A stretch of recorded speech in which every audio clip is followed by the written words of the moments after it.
Good morning students. आपला rotational dynamics हा topic आपण पुढे घेऊन जातोय. अंतिम टप्प्यात आलेला टॉपिक आहे.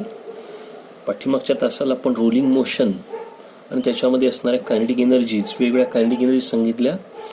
कारण रोलिंग मोशनमध्ये दोन प्रकारची एनर्जी असतात, दोन प्रकारचे मोशन असतात. ज्या बॉडी रोलिंग मोशन परफॉर्म करते त्यावेळी ती एका जागेवरून दुसऱ्या जागेत जाते, म्हणजे ट्रान्सलेशन चालू असतं. त्याचबरोबर ती बॉडी स्वतःभोवती फिरत जाते, म्हणजे रोटेशनल मोशन चालू असतं. आणि म्हणून total kinetic energy of rolling body बरोबर translational kinetic energy plus rotational kinetic energy असा आपण त्यावेळी फॉर्म्युला सांगितला. आता त्या फॉर्म्युल्यामध्ये आपण वेगळे प्रकार पण सांगितले. तो फॉर्म्युला मी पाठीमागचाच दाखवतोय. E बरोबर 1/2 mv² प्लस 1/2 I⍵². हा formula translational plus rotational kinetic energy म्हणजे टोटल कायनेटिक एनर्जीचा फॉर्म्युला असेल. तो फॉर्म्युला हा V आणि ओमेगा मध्ये आहे, तर हा फक्त V मध्ये लिहिला तर 1/2 mv² into bracket 1 + k² r². आणि तोच फॉर्म्युला फक्त ओमेगा मध्ये लिहिला तर 1/2 ω² इंटू ब्रॅकेट r² + k². यातला जो k आहे तो काय असेल? Radius of gyration of that rolling body. Rotational motion मध्ये जी बॉडी असेल त्या बॉडीची radius of gyration. Actual radius of gyration काय असते हे पण त्यावेळी थोडक्यात सांगितलं मी. समेशन mi ri² हा जो मोमेंट ऑफ इनर्शियाचा फॉर्म्युला आहे तो स्प्लिट केला summation mi into summation ri². तर समेशन म्हणजे बॉडीचं मास, आणि हे बॉडीचं मास किती अंतरावरती आहे तर ऍक्सिस पासून ज्या अंतरावरती डिस्ट्रीब्यूट झालेलं आहे, so that it gives the same moment of inertia, त्याला म्हणतात radius of gyration. Distance between axis of rotation and the point at which the whole mass of body suppose to be concentrated so that it possesses the same moment of inertia, अशी त्याची व्याख्या पण सांगितली जाते. तर radius of gyration के हा formula आपण I बरोबर mk², तो रेडियस ऑफ गायरेशन के या फॉर्म्युल्यामध्ये इंट्रोड्यूस केलेला आहे. ठीक आहे. तर आता आपण पुढे जातोय. जर एखादी बॉडी रोलिंग मोशन परफॉर्म करते पण ती कुठं तर हॉरिझॉन्टल सरफेसवरती नसून व्हर्टिकल सरफेसवरती जर रोलिंग मोशन परफॉर्म करत असेल तर मात्र या ठिकाणी आपल्याला याची व्हेलॉसिटी काय असेल आणि ॲक्सलरेशन काय असेल. कारण आता आपण इथे इन्क्लाइन प्लेन घेतोय. ह्या तिरका असा सरफेस, स्लोप असणारी सरफेस आहे, हॉरिझॉन्टल सरफेस आहे. या हॉरिझॉन्टल सरफेस थीटा एवढ्या अँगल करून हा सरफेस इन्क्लाइन केलेला आहे. आणि या सरफेसवरती आपण एक बॉडी घेतोय. आता या बॉडीचं मास m असेल. रोलिंग बॉडी म्हटलं की त्याला डेफिनेटली रेडियस असेल. So mass m of the body starts from this top position and moves in downward direction along this inclined plane under gravity. आपण फक्त इथंच ठेवणार आहोत, आपण काही करणार नाही. सोडून दिला की आपोआप बॉडी खाली येणार आहे. याचा अर्थ सुरुवातीची वेलॉसिटी इथं 0 असेल आणि मग खाली येताना अंडर ग्रॅव्हिटी खाली येताना त्याची वेलॉसिटी वाढेल. मग या बॉटमला पोहोचल्यानंतर त्याची फायनल वेलॉसिटी काय असेल ही वेलॉसिटी आपण या ठिकाणी मांडतोय. So we have to find the expression for velocity of this body. आता ही वेलॉसिटी एक्सप्रेशन कसं काढणार आहे, नेमकं काय होणार आहे? तर ही बॉडी इथं हाईटला आहे आणि खाली येताना त्याची वेलॉसिटी वाढत जाणार. वेलॉसिटी वाढणार म्हणजे कायनेटिक एनर्जी वाढणार. पण ही कायनेटिक एनर्जी कोणत्या प्रकारची असेल? कारण ही बॉडी फक्त स्लाइड होत येणार नाही, घसरत येणार नाही आहे, रोल होत येणार आहे. याचा अर्थ इथं कायनेटिक एनर्जी ट्रान्सलेशनल रोटेशनलची असेल. पण ही कायनेटिक एनर्जी या ठिकाणी 0 असणार आहे. इथं मात्र कायनेटिक एनर्जी असणार आहे. याचा अर्थ एनर्जी वाढली, कायनेटिक एनर्जी वाढली. एनर्जी वाढली म्हणजे कुठली तरी एनर्जी कमी होते. आणि कारण का कमी होते तर ही बॉडी हाईटला असणार आहे, इथं त्याला असेल पोटेन्शियल एनर्जी. आणि मग ही पोटेन्शियल कशामध्ये कन्वर्ट होते तर कायनेटिक एनर्जीमध्ये. आणि मग आपण फॉर्म्युला मांडण्यासाठी या रिलेशनचा कॉन्झर्वेशन ऑफ एनर्जी थोडक्यात म्हणतो आपण याचा वापर करतोय. Potential energy at top is equal to total kinetic energy. नुसती कायनेटिक एनर्जी नाही आहे, total kinetic energy at bottom. आणि मग potential energy at top, body's mass m आहे, ॲक्सलरेशन टू ग्रॅव्हिटी g असेल, हाईट h असेल, potential energy at height h mgh लिहितो. आणि टोटल कायनेटिक एनर्जी लिहिताना 1/2 mv² प्लस 1/2 I⍵². हा फॉर्म्युला आपण पुढे जाऊन असं लिहिणार आहात. mgh बरोबर 1/2 mv² इंटू ब्रॅकेट फॉर्म्युला मागच्या वेळी आपण प्रूव्ह केलेला आहे 1 + k² r². या पद्धतीने r कॅपिटल स्मॉल कुठलाही घ्या, रेडियस कॅपिटल घेतली कॅपिटल लिहा, स्मॉल घेतली स्मॉल लिहा, डोंट वरी. मग आता हा फॉर्म्युला आला, यातला हा मास कॅन्सल होतो.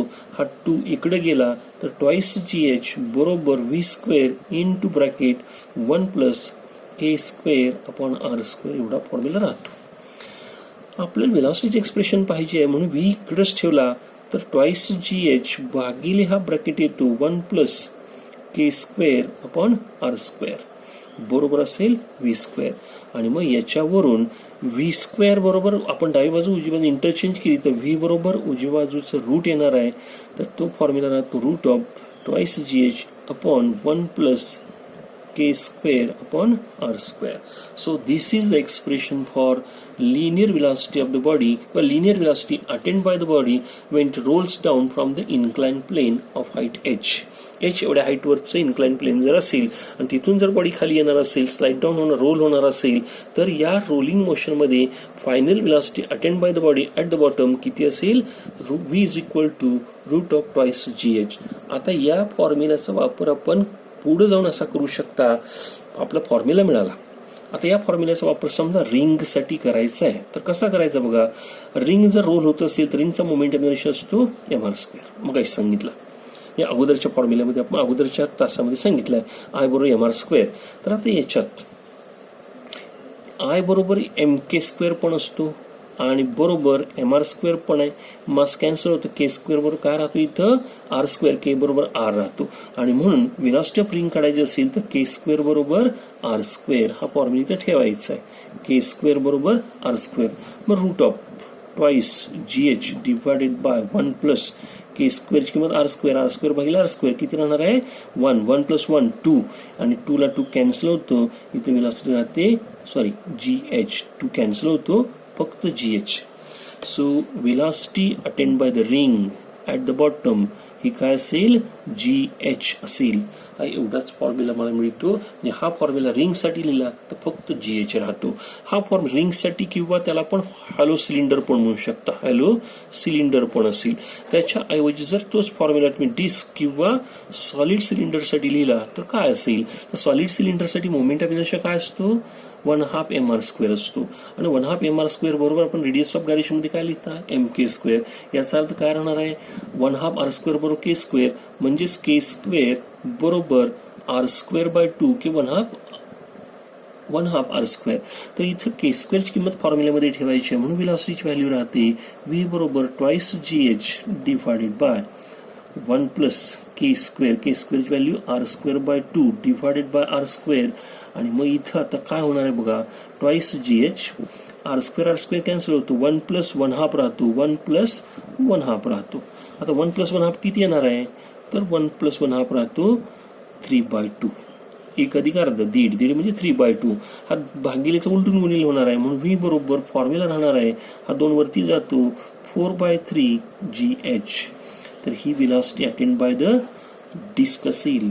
डिस्क जर वरून सोडली तर बॉटमला आल्यानंतर त्याची वेलॉसिटी 4/3. आता 4/3 फॅक्टर किती असतो तर 1.33 असतो म्हणून 1.33 जी एच. इथे जी एचचा मल्टिपल 1 इथं 1.33 असेल. आता हाच फॉर्म्युला जर सॉलिड स्पिअरच्या बाबतीत मांडायचा असेल, सॉलिड स्पिअर, तर सॉलिड स्पिअरचा मोमेंट ऑफ इनर्शिया आहे 2/5 mr स्क्वेअर. पण 2/5 mr स्क्वेअर बरोबर आपण रेडियस ऑफ गायरेशन मध्ये लिहितो mk स्क्वेअर.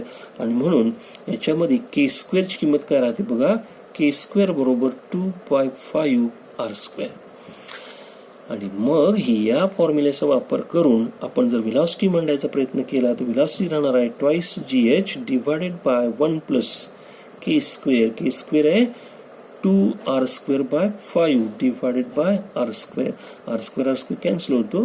परत फॉर्म्युला पुढे जाऊन असं लिहिता येईल बघा ट्वाईस जी एच अपॉन 1 प्लस 2/5 आणि मग 1 प्लस 2/5 हा पुढे जाऊन बेरीज केली आपण 1 प्लस 2/5 ची बेरीज छेद जर 5 केला तर 5 अधिक 2 7 भागिले 5 राहतो. हा भागिलेचा पुढे जाऊन उलटून गुणिले होणार आहे म्हणून 2 जी एच गुणिले 5/7 असं राहील. म्हणजे किती राहील बघा आता वरती 2 गुणिले 5 10 राहतो आणि म्हणून वेलॉसिटी राहते 10 जी एच बाय 7. आता 10 भागिले 7 केला तर 7 एके 7 राहिले 3 7 चोक 28 पण 2 राहतात 1.42 जी एच असा येतो. मग आपल्या असं लक्षात येईल की जी एचचा मल्टिपल 1 आहे 1.33 आहे 1.42 आहे. याचा अर्थ या तिघांमध्ये वेलॉसिटी कोणाची जास्त आहे तर ही वेलॉसिटी सॉलिड स्पिअरची जास्त आहे. आणि म्हणून तुम्हाला प्रश्न असा विचारला जातो. तो प्रश्न असा असेल पहा इन्क्लाइन प्लेन आहे आणि इन्क्लाइन प्लेनवरून रिंग डिस्क आणि सॉलिड स्पियर हे जर ॲट ए टाइम सगळ्यांचं मास सारखं रेडियस सारखे अशा 3 बॉडीज जर आपण इथून सोडल्या तर बॉटमला सगळ्यात पहिल्यांदा कोण पोहोचेल, who will win the race, race कोण जिंकेल ह्या तिघांमध्ये, तर कोणाची विलॉसिटी जास्त आहे तो जिंकणार. अर्थातच मग विलॉसिटी कोणाची जास्त असते, सॉलिड स्पियरची. म्हणजे पहिला नंबर याचा असेल, डिस्क विलॉसिटी नंबर 2 ला, म्हणजे हा नंतर पोहोचेल आणि सगळ्यात शेवटी पोहोचेल ती रिंग असेल, कारण रिंगची विलॉसिटी सगळ्यात कमी आहे. तर ज्याची विलॉसिटी जास्त याची विलॉसिटी आहे रूट ऑफ 1.42 GH म्हणजे 10/7. इथं 4/3 म्हणजे 1.33 GH आणि हा फक्त आहे GH. याचा अर्थ याच्यापेक्षा ही जास्त आहे, याच्यापेक्षा ही जास्त आहे, सगळ्यात विलॉसिटी जास्त आहे. तर पहिला नंबर असेल रिंग सॉलिड स्पियरचा, दुसरा असेल डिस्क आणि सगळ्यात पाठीमागे राहणार आहे तो रिंग. याच्यामध्ये जर सॉलिड स्पियर घेतला तर सॉलिड स्पियरच्या बाबतीत आपण लिहिलं, hollow sphere not solid sphere, hollow sphere घेतला तर आपण पाठीमागच्या प्रमाणे हॅलो स्पियरचा जर फॉर्म्युला प्रूव्ह केला तर तो फॉर्म्युला राहतो 6/5 GH म्हणजे 1.2 GH. याचा अर्थ इथं 4 बॉडी असतील तर याचा नंबर 3 असेल आणि याचा नंबर 4 असेल.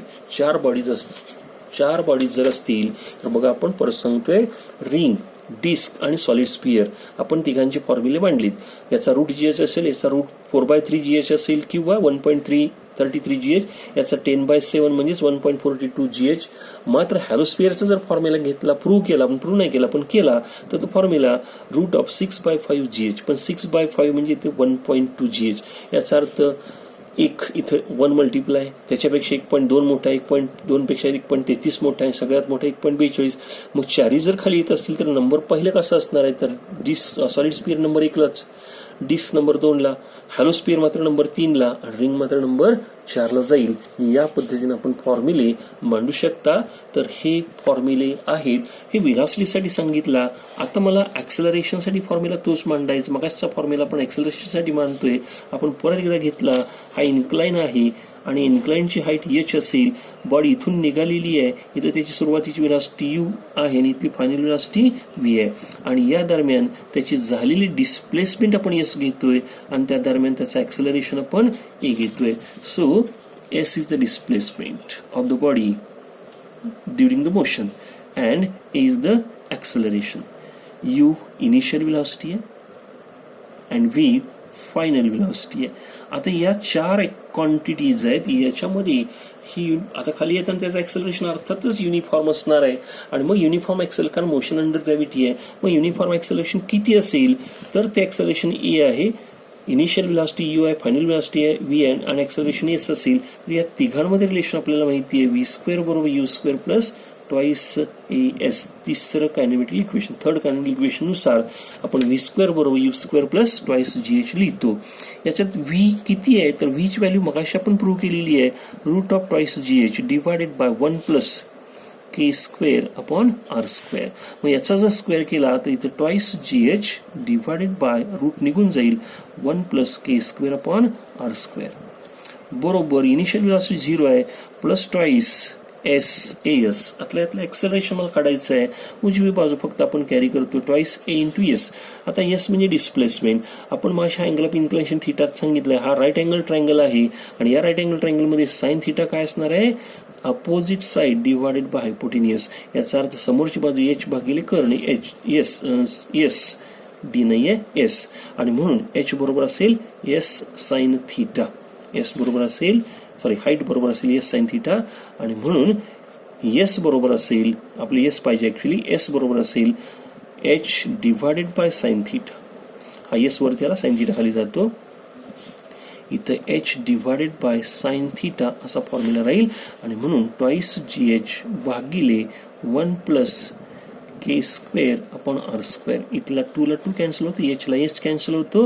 ॲक्सेलरेशन मला पाहिजे, ॲक्सेलरेशन तसंच राहील, फक्त थिटावरती साइन थिटावरती जातो, g sine theta divided by 1 plus k² upon r² बरोबर इथं राहील a. याचा अर्थ ॲक्सेलरेशनसाठी मला फॉर्म्युला मिळालेला आहे g sine theta divided by 1 plus k² upon r². This is the expression for acceleration. मगाशी व्हेलॉसिटीचं एक्सप्रेशन मांडलं. व्हेलॉसिटीचं फॉर्म्युला काय, root of twice GH divided by 1 plus K square upon R square. आणि आता ॲक्सेलरेशनचं एक्सप्रेशन आहे G sine theta divided by 1 plus K square R square, K square upon R square. आपल्या लक्षात असं येईल व्हेलॉसिटी आणि ॲक्सेलरेशन दोन्हीचे जे फॉर्म्युले आहेत, व्हीचा फॉर्म्युला इथे लिहितोय. या दोन्ही फॉर्म्युल्यामध्ये हा जो ब्रॅकेट आहे 1 प्लस के स्क्वेअर अपॉन आर स्क्वेअर हा दोन्हीकडे कॉमन आहे. हा फॉर्म्युला कशामुळे येतोय तर जर आता आपण असा विचार केला इथं रोटेशनल मोशन नाहीये, फक्त ही बॉडी स्लाइड होती, ओनली स्लाइडिंग मोशन असेल, फक्त स्लाइडिंग, रोटेशनल मोशन नाही, तर आपण फॉर्म्युला असा लिहा फक्त स्लाइडिंग. ओनली जर स्लाइडिंग मोशन असेल, फक्त स्लाइडिंग म्हणजे प्युअरली ट्रान्सलेशनल मोशन असेल, प्युअरली बॉडी रोल होत नाही, रोटेट होत नाही, फक्त ट्रान्सलेशनल मोशन आहे, अशी बॉडी घसरत येते. असं जर असेल तर पोटेन्शियल एनर्जी बरोबर कायनेटिक एनर्जी लिहिताना कायनेटिक एनर्जी फक्त असणार आहे mv स्क्वेअर. इथे m आणि m कॅन्सल होतो, v स्क्वेअर बरोबर ट्वाइस GH आणि याचा अर्थ v बरोबर रूट ऑफ ट्वाइस GH. इथे व्हेलॉसिटीचा जो फॉर्म्युला आहे त्याच्यातला हा जो डिनॉमिनेटर तो येत नाहीये, म्हणजे ट्रान्सलेशनल मोशन मध्ये हा फॉर्म्युला रूट ट्वाइस GH येतो, तोच फॉर्म्युला रोलिंग मोशन मध्ये मात्र root twice GH upon 1 plus के स्क्वेअर अपॉन आर स्क्वेअर येतो. आता त्याच्याही नंतर आपण पुढे जाऊन ॲक्सेलरेशनचा फॉर्म्युला मांडला v स्क्वेअर बरोबर u square plus twice as. यातला u 0 आहे त्यामुळे ट्वाइस as राहतोच. आणि मग याच्यात v स्क्वेअर किती राहणार आहे ट्वाइस GH, v स्क्वेअर केला. इथे 2a इंटू s किती आहे तर ॲक्सेलरेशन आता सांगतो, डिस्प्लेसमेंट सांगताना आपण राईट अँगल ट्रायंगल वापरला. याच्यात हा h असेल, हा s असेल, हा थिटा असेल, तर साइन थिटा बरोबर h अपॉन s, तर s बरोबर h अपॉन साइन थिटा राहतो. इथला h कॅन्सल होतो, 2 कॅन्सल होतो, फक्त साइन थिटा इकडे जातो, म्हणून g साइन थिटा बरोबर ॲक्सेलरेशन, याचा आता ॲक्सेलरेशनचा फॉर्म्युला आहे g साइन थिटा. की जो फॉर्म्युला आता काय आला आपला g sine theta divided by 1 plus K square upon R square. म्हणजे इथं डिनॉमिनेटरमध्ये जो फॅक्टर आहे तो कशामुळे आहे रोटेशनल मोशनमुळे आहे. जर फक्त ट्रान्सलेशनल मोशन असेल तर व्हेलॉसिटी अशी असेल आणि ॲक्सेलरेशन असं असेल, याच्यामध्ये हा जो फॅक्टर आहे तो फॅक्टर ॲड होत नाहीये. This factor adds because of only the rotational motion during this rolling motion. तर या पद्धतीनं आपण व्हेलॉसिटी आणि ॲक्सेलरेशनचे फॉर्म्युले मांडले. ॲक्सेलरेशनचा फॉर्म्युला मांडताना ते दोन्ही फॉर्म्युले परीक्षेला विचारले गेलेले आहेत, विचारले जातात. दोन्ही फॉर्म्युले 2 मार्कला किंवा 3 मार्कला विचारले जातील. कुठला एक फॉर्म्युला कदाचित 2 मार्कला पण विचारला जाऊ शकतो. नुसते फॉर्म्युले स्टेट करा एखादा तर 1 मार्कला पण प्रश्न असू शकतो. तर इथं आपण फॉर्म्युला डिराईव्ह करताना काय केलेलं आहे, we have to consider the body of mass m and radius r which is rolling down from incline at height h. Initial velocity of this body is u. Displacement of the body while reaching the bottom is s. During its motion, its acceleration is a, and final velocity attained by the body is v. Then, according to third kinematical equation, तिसरं जे kinematical equation आहे त्या इक्वेशनच्या आधारे आपण काय लिहिणार आहे v स्क्वेअर बरोबर u square plus twice as. आणि मग याच्यात v ची व्हॅल्यू आपल्याला माहिती आहे root of twice GH upon 1 plus K square upon R square. त्याचा स्क्वेअर केला तर स्क्वेअर निघून जातं, म्हणून v स्क्वेअरची value twice GH divided by 1 plus K square upon R square बरोबर इनिशियल व्हेलॉसिटी 0 आहे. इनिशियल व्हेलॉसिटी 0 आहे, मग इनिशियल व्हेलॉसिटी जर 0 असेल तर इथला फॅक्टर 0 राहतो ट्वाइस as. आणि मग यातला आपल्याला डिस्प्लेसमेंटचा फॅक्टर पाहिजे. मग इथं राईट अँगल ट्रायंगल आहे, समोरची बाजू h आणि कर्ण s असेल तर साइन थिटा बरोबर h अपॉन s राहतो. आणि मला s इकडे घ्यायचं आहे, साइन थिटा इकडे जातो, मग s बरोबर h अपॉन साइन थिटा, म्हणून s ची किंमत h अपॉन साइन थिटा राहते. मग डावी बाजू आहे twice GH divided by 1 plus K square upon R square बरोबर उजव्या बाजूला राहतो ट्वाइस a इंटू s ची value h upon sine theta आहे. यातला 2 आणि 2 h आणि h कॅन्सल होतो, इथं राहतो g divided by 1 plus K square upon R square, इकडे राहतो a divided by sine theta. मला ॲक्सेलरेशन पाहिजे, हा बाकीले साइन थिटा इकडे गुणिले होतो.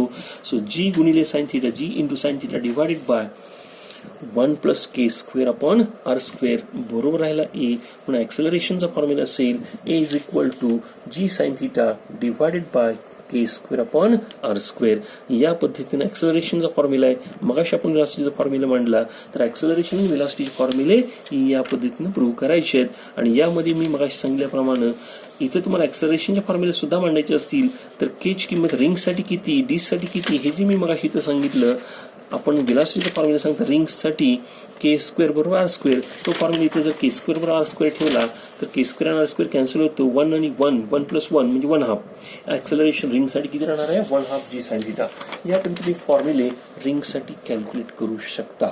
तर इथंपर्यंत acceleration and velocity of the rolling down an inclined plane. Body जर इन्क्लाइन प्लेन रोल होत असेल तर velocity attained by the body at the bottom and its acceleration during this motion, या दोन फॉर्म्युलेज आपण या ठिकाणी डिराईव्ह केलेले आहेत. ऍक्च्युली टॉपिक इथंपर्यंतच आहे. आता या टॉपिकमध्ये पुढे काय दिलेलं तर थोडी फॉर्म्युला म्हटल्याप्रमाणे फॉर्म्युले तुम्हाला दिलेले आहेत. या टॉपिकमध्ये काही फॉर्म्युले दिलेले आहेत, डायरेक्ट फॉर्म्युले दिलेले आहेत, मोमेंट ऑफ इनर्शियाचे फॉर्म्युले दिलेले आहेत. आता ते फॉर्म्युले कोणकोणते आहेत थोडीशी आपण याची चर्चा करणार आहोत. फॉर्म्युले टेबलमध्ये दिलेले आहेत तरी आपण फॉर्म्युले इथे सांगतोय काय दिलेले आहेत फॉर्म्युले त्याची चर्चा करतोय. तर याच्यात फॉर्म्युले काय काय दिलेत बघा. आता तर रिंगचा फॉर्म्युला डिस्कचा फॉर्म्युला दिलेलाच आहे.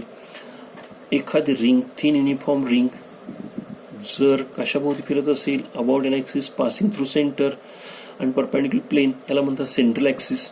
याचं मास MI रेडियस R आहे तर याचा मोमेंट ऑफ इनर्शिया असतो mr².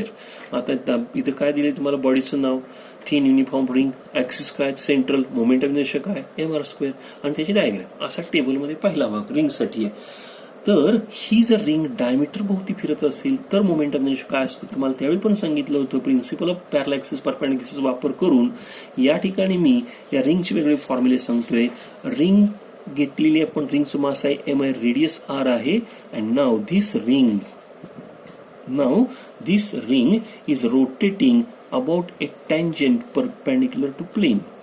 मग आपल्याला माहिती आहे तो या ॲक्सिसचा मोमेंट ऑफ इनर्शिया माहिती आहे की जो ॲक्सिस सेंटर म्हणून पास होतो. सेंटर सोडून हा पॉईंट आहे त्याला O म्हणतो. याचा मोमेंट ऑफ इनर्शिया IO झाला आणि याचा मोमेंट ऑफ इनर्शिया IC झाला. दोन पॅरलल ॲक्सिसला डिस्टन्स H म्हणजे त्या रिंगची रेडियस झाली. इथं प्रिन्सिपल ऑफ पॅरलल ॲक्सिस मला वापरता येतं आणि म्हणून प्रिन्सिपल ऑफ पॅरलल ॲक्सिस नुसार मी काय लिहू शकतो तर IO बरोबर IC प्लस MH². याच्यातला IO बरोबर IC किती आहे तर IC म्हणजे central axis moment of inertia mr² plus M into H पण किती आहे R म्हणून H² म्हणजे R². सो IO किती आला mr² plus mr² twice mr². So this is the moment of inertia of ring about any tangent perpendicular to plane. Principle of parallel axis. समजा this ring is rotating about any diameter. स्वतःच्या diameter भोवती हा diameter आहे इथून इथंपर्यंत. Ring म्हणजे सर्कलला diameter किती असतात नंबर ऑफ. त्याला परपेंडिक्युलर डायमीटर मी असा पण घेतला काटकोनात आहेत. या डायमीटर भोवती फिरली काय नाही या डायमीटर स्वतःच्या डायमीटर भोवती फिरणार आहे. तर मग एनी डायमीटर भोवती काढायचं असेल तर त्यासाठी इथं आपण प्रिन्सिपल ऑफ परपेंडिक्युलर ॲक्सिस वापरणार आहोत. हा एक ॲक्सिस असेल असा याला X म्हणू, हा दुसरा ॲक्सिस असेल असा याला Y म्हणू, तिसरा ॲक्सिस Z. मग हा X ॲक्सिस म्हणजे डायमीटर आहे, Y ॲक्सिस म्हणजे पण डायमीटर, तर Z ॲक्सिस म्हणजे सेंटर म्हणून पास होणार परपेंडिक्युलर ॲक्सिस आहे. याचा मोमेंट ऑफ इनर्शिया IX, याचा मोमेंट ऑफ इनर्शिया IY आणि याचा मोमेंट ऑफ इनर्शिया IZ जर असेल तर प्रिन्सिपल ऑफ परपेंडिक्युलर ॲक्सिस नुसार IZ बरोबर IX प्लस IY रिलेशन लिहू शकता. पण X ॲक्सिस भोवती फिरते म्हणजे डायमीटर भोवती फिरते म्हणून moment of inertia of ring about X axis म्हणजे अबाउट डायमीटर. सिमिलरली ती Y ॲक्सिस भोवती फिरते म्हणजे सुद्धा डायमीटर भोवती फिरते म्हणून moment of inertia of ring about Y axis म्हणजेच moment of inertia of ring about diameter. So ID प्लस ID 2ID बरोबर राहतो IZ. पण IZ म्हणजे असेल सेंट्रल ॲक्सिसचा मोमेंट ऑफ इनर्शिया की जो किती आहे mr² आणि म्हणून ID राहतो mr²/2. This is the moment of inertia which is given in the table. टेबलमध्ये हा तुम्हाला डायमीटरचा मोमेंट ऑफ इनर्शिया दिलाय. फक्त देताना असं दिलं नाही, डायग्राम तुम्हाला अशी दिलेली आहे. समोरून पाहतोय रिंग आणि हा रिंगचा डायमीटर आहे आणि या डायमीटर भोवती जर रिंग फिरत असेल तर याचा मोमेंट ऑफ इनर्शिया mr²/2. इथं आपण प्रिन्सिपल ऑफ पॅरलल आणि परपेंडिक्युलर ॲक्सिस वापरलेली आहेत. या प्रिन्सिपलचा वापर करून आपण आपल्याला हा फॉर्म्युला माहिती आहे त्याचा वापर करून टँजंट परपेंडिक्युलर प्लेन आणि याच फॉर्म्युल्याचा वापर करून अबाउट एनी डायमीटर आपण मोमेंट ऑफ इनर्शिया कॅल्क्युलेट करू शकता. तर हे झालं रिंगसाठी. त्याच पद्धतीने जर डिस्कसाठी घेतलं तर काय राहील हाच फॉर्म्युला आपण जर डिस्कसाठी पुढे कव्हर करायचा ठरवला तर काय होईल तर डिस्कसाठी पुढे कव्हर करूया आपण. तोच फॉर्म्युला डिस्कसाठी घेतोय. डिस्क घेतलेली आपण सर्क्युलर डिस्क असेल. या सर्क्युलर डिस्कचं मास M असेल रेडियस आर असेल आणि it is rotating about an axis passing through centre and perpendicular to plane, तर याचा मोमेंट ऑफ इनर्शिया आपण ऑलरेडी सांगितलेला आहे mr²/2 प्रूव्ह केलेला आहे. मग आता फॉर्म्युलेमध्ये हा फॉर्म्युला दिलेलाच आहे, पण याच्या व्यतिरिक्त याचा moment of inertia about diameter about tangent आपण घेणार आहोत. मग आज रिंगसाठी जसं सांगितलं असेल तर टँजंटसाठी पण घेऊया.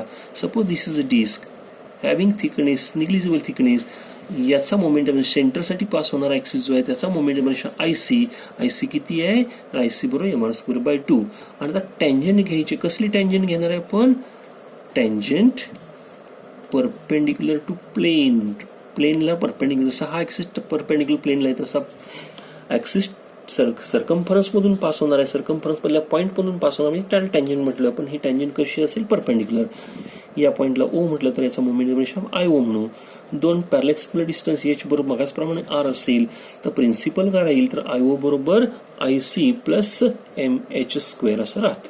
पण यातला आय.सी किती आहे, तर mr²/2 आहे, प्लस एच किती आहे, तर आर आहे म्हणून mr². आणि मग अर्धा अधिक एक बेरीज राहते दीड म्हणजे 3/2. So moment of inertia of the disc about any tangent perpendicular plane किती राहतो, 3/2 mr². हा दुसरा फॉर्म्युला आहे. याचा जर तुम्हाला याच डिस्कचा moment of inertia about diameter पाहिजे असेल तर मगाचप्रमाणे रिंगसाठी जसं म्हणलं तर इथं पण मांडता येईल. डायमीटर म्हणजे हा डायमीटर असेल, असाही दुसरा एक डायमीटर असेल, नंबर ऑफ डायमीटर असतील, दोन घेतली परपेंडिक्युलर. मग या डायमीटर भोवती फिरली काय किंवा या डायमीटर भोवती फिरली काय, कुठल्या डायमीटर भोवती सर्कल फिरत असेल तर त्याला मोमेंट ऑफ इनर्शिया सारखं येणार आहे. मग आता हे मोमेंट ऑफ इनर्शिया काढण्यासाठी आपण प्रिन्सिपल ऑफ परपेंडिक्युलर ॲक्सिस वापरतोय. त्यासाठी झेड ॲक्सिस रिंगच्या प्लेन डिस्कच्या प्लेनला परपेंडिक्युलर, यातला एक डायमीटर एक्स ॲक्सिसवरती आहे, दुसरा डायमीटर वाय ॲक्सिसवरती आहे. याचा moment of inertia I X, याचा moment of inertia I Y, तर याचा moment of inertia I Z. असं जर घेतला तर आय झेड बरोबर I X plus I Y according to principle of perpendicular axis आपण लिहू शकता. मात्र याच्यात आय झेड म्हणजे आय.सी आहे, सेंटरमधून पास होणारा, बरोबर. आय एक्स म्हणजे डायमीटर आहे, आय वाय म्हणजे सुद्धा डायमीटर आहे, कारण एक्स ॲक्सिस आणि वाय ॲक्सिस दोन्ही कशाला जुळतात, डायमीटरला. मग सारखं इथं आय.सी बरोबर किती झाला, ट्वाईस आय.डी. आणि आय.डी किती येणार आहे, तर आय.डी बरोबर 1/2 आय.सी. हा आय.सी दोन भागिले जातो, आय.डी बरोबर 1/2 आय.सी म्हणजेच 1/2 आय.सीची व्हॅल्यू आहे mr²/2 आहे. आणि मग राहतो आय.डी बरोबर mr²/4. आपल्या चार्टमध्ये टेबलमध्ये जो फॉर्म्युला दिला आहे तो फॉर्म्युला दिला आहे mr²/4 अबाउट एनी डायमीटर. मी हा डायमीटर असं दाखवला. फक्त प्रिन्सिपल प्रूव्ह करताना डायग्राम तुम्हाला अशी दाखवला येईल. फॉर्म्युला स्टेट करताना हा फॉर्म्युला mr²/2 असेल. तर या पद्धतीने रिंग आणि डिस्कसाठी फॉर्म्युले 3 मांडतोय. रिंगसाठी सांगितलेले फॉर्म्युले आहेत mr², टँजंट परपेंडिक्युलर प्लेनसाठी 2mr² आणि डायमीटरसाठी mr²/2. तर इकडं डिस्कसाठी सेंट्रल ॲक्सिसचा moment of mr²/2, tangent perpendicular plane त्यासाठी 3/2 mr² आणि इकडे डायमीटरसाठी आहे mr²/4. तर या पद्धतीने आपण फॉर्म्युले मांडलेले आहेत. आता फॉर्म्युले टेबलमध्ये दिलेले आहेत ज्याची डेरिव्हेशन्स आपल्याला माहीत नाही आहेत, फक्त फॉर्म्युले आहेत. तर ते फॉर्म्युले काय आहेत याची चर्चा थोडीशी करतोय. कुठले फॉर्म्युले आपल्याला दिलेले आहेत त्याची आपण इथे चर्चा करणार आहोत. तर त्याच्यामध्ये रिंग आणि डिस्क आपण सांगितलेलं आहे. याच्या व्यतिरिक्त जर तुमच्या समोर अॅन्युलर रिंग, बॉडी कोणती आहे पाहता, अॅन्युलर रिंग म्हणजे कसली, तर रिंग दाखवतोय मी इथं. ही बॉडी अशी असणार आहे, रिंगच आहे, फक्त याला थिकनेस खूप मोठी असणार आहे. याचा अर्थ याला आतला एवढा भाग कट केलाय, याला जाडी असेल. याचा अर्थ याची आतली रेडियस असेल R1 आणि बाहेरची रेडियस असेल R2 अशी रिंग आहे. याला हा सरफेस आहे त्याचा, ऍक्च्युली एवढाच आतला पोर्शन कट असेल. ही अॅन्युलर रिंग आहे. याची थिकनेस R2 - R1 बऱ्यापैकी थिकनेस असणारी रिंग आहे. आणि ही रिंग जर सेंट्रल ॲक्सिस भोवती फिरत असेल, याचं मास m असेल, तर याचा मोमेंट ऑफ इनर्शिया असतो. काय असतो मोमेंट ऑफ इनर्शिया, तर याचा मोमेंट ऑफ इनर्शिया आहे 1/2 m r2² plus r1², r2² plus r1².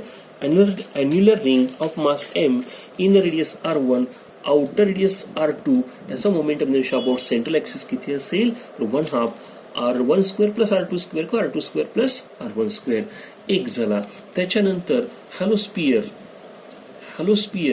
पोकळ गोल आहे. स्पियर आहे पण कसा आहे, हॅलो आहे. हॅलो आहे म्हणजे पोकळ आहे, त्याची थिकनेस सुद्धा कमी असेल, त्याचा जो सरफेस असणार आहे तो सरफेस थिन असेल आणि तो स्पियर कशाभोवती फिरणार आहे, स्वतःभोवती. स्वतःभोवती म्हणजे स्वतःच्या डायमीटर भोवती. असा जर स्पियर असेल तर याचा मोमेंटम रेशो असतो 2/3 mr². m is the mass, r is the radius. हा एक फॉर्म्युला आपल्याला लिहिलेला आहे. Moment of inertia of hollow sphere about in diameter is I equal to 2/3 mr², where m is the mass, r is the radius. त्याच्यानंतर solid sphere आहे. या solid स्पियरचा पण moment of inertia about a diameter 2/5 mr². फक्त sphere hello असेल तर 2/3 आणि solid असेल तर 2/4. कोणत्या ऍक्सिस साठी आहेत, अबाउट एनी डायमीटर. तर स्पियर स्वतःभोवती फिरतो म्हणजे कुठल्या तरी एका डायमीटर भोवती फिरतो, कारण स्पियरला सुद्धा नंबर ऑफ डायमीटर असणार आहेत. त्याच्यानंतर आणखी पुढचा फॉर्म्युला असेल तो स्पेरिकल सेल. आता स्पेरिकल सेल जसं आपण मग अशी रिंग साठी सेल घेतलं तसं आता हा स्पेरिकल सेल. याचा अर्थ याची थिकनेस, हॅलो स्पियर घेतला तर थिकनेस निग्लिजिबल, पण आता हा स्पियर घेताना स्पियर आहे पूर्ण भरीव नाहीये, याला थिकनेस खूप मोठी आहे. तो असा असेल पहा, एवढाच पोकळ आहे, हा आतला भाग पोकळ आणि हा भरीव आहे. याचा अर्थ याला इनर रेडियस R1 आणि आउटर रेडियस R2. याला दोन रेडियस आहेत, R1 इनर असेल आणि R2 आउटर रेडियस असेल. अशा दोन रेडियस आहेत. आणि मग या स्पेरिकल सेलचा डायमीटर अबाउट एनी डायमीटर, हा स्पियर सुद्धा डायमीटर भोवती जर फिरत असेल तर याचा मोमेंट ऑफ इनर्शिया काय असेल पहा.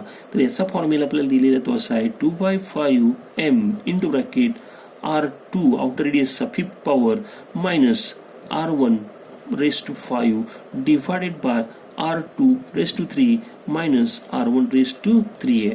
आता फॉर्म्युल्याचं डेरिव्हेशन नाही आपल्यासाठी, आपल्याला फक्त फॉर्म्युले म्हणून लक्षात ठेवायचे आहेत, कारण हे फॉर्म्युले आपल्याला कुठेतरी ऑब्जेक्टिव्हला वगैरे विचारले जाऊ शकतात, त्यामुळे फॉर्म्युले आपल्याला माहित पाहिजेत.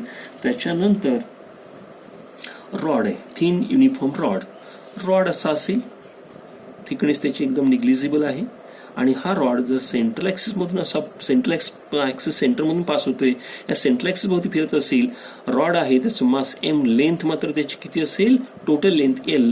तर या सेंट्रल ऍक्सिस साठी त्याचा मोमेंट ऑफ इनर्शिया आहे ml²/12. किती आहे, ml²/12. आणि याच रॉडचा मोमेंट ऑफ इनर्शिया हा कोणत्या ऍक्सिस साठी आहे, सेंट्रल ऍक्सिस साठी आहे. तर त्याच रॉडचा moment of inertia about one end axis इथं आहे, सेंटर पासून इकडे घेतला तर इथं प्रिन्सिपल ऑफ पॅरॅलेक्स तुम्ही वापरू शकता. याला आपण आयशी म्हणा, याला आयओ म्हणा. दोन पॅरॅलेक्सिस मध्ये डिस्टन्स h बरोबर लेंथ, रॉडची लेंथ निम्मी असेल. तुम्ही प्रिन्सिपल वापरून बघा, प्रूव्ह करू शकता. तुम्ही प्रूव्ह करायचं आहे ml²/3 येतो. आयसी ची व्हॅल्यू ml²/2 माहिती आहे. प्रिन्सिपल तुम्ही वापरणार आहात आयओ बरोबर IC प्लस mh². यात आयसी ची व्हॅल्यू किती ठेवायची आहे, ml²/12 आणि फॉर्म्युला मिळणार आहे ml²/3. या पद्धतीने रॉडचे दोन फॉर्म्युले दिले. त्याच्या पुढे कोन, शंकूचा आकार आहे आणि हा भरीव आहे, आईस्क्रीमचा कोन आहे, भरलेला आईस्क्रीमचा कोन असा. आणि हा त्याचा axis, central axis, solid cone with circular base असा आहे आणि ऍक्सिस कसा आहे त्याचा, सेंट्रल. तर याचा मोमेंट ऑफ इनर्शिया आहे I बरोबर 3/10 mr², where r is the radius of this base area. या बेस एरियाची रेडियस असेल r आणि याचं पूर्ण मास असेल m. हा भरीव आहे, सॉलिड आहे. तोच जर हॅलो कोन असेल, ऍक्सिस तोच आहे, फक्त तो हॅलो असेल, तर याचा मोमेंट ऑफ इनर्शिया असेल 1/2 mr². या पद्धतीने हॅलो कोन आणि solid cone with circular base असेच आहेत, फक्त हा भरीव आहे आणि हा पोकळ असेल.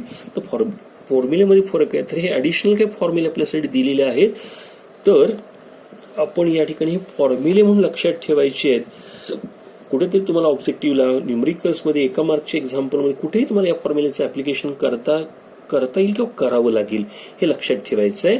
तर फॉर्म्युले सहित आपण इथं काही ॲडिशनल फॉर्म्युले तुमच्या टेबलमध्ये दिले, तर हे फॉर्म्युले सगळे टेबलमध्ये आहेत, तुम्ही पहा वहीमध्ये फॉर्म्युले व्यवस्थित लिहून काढा.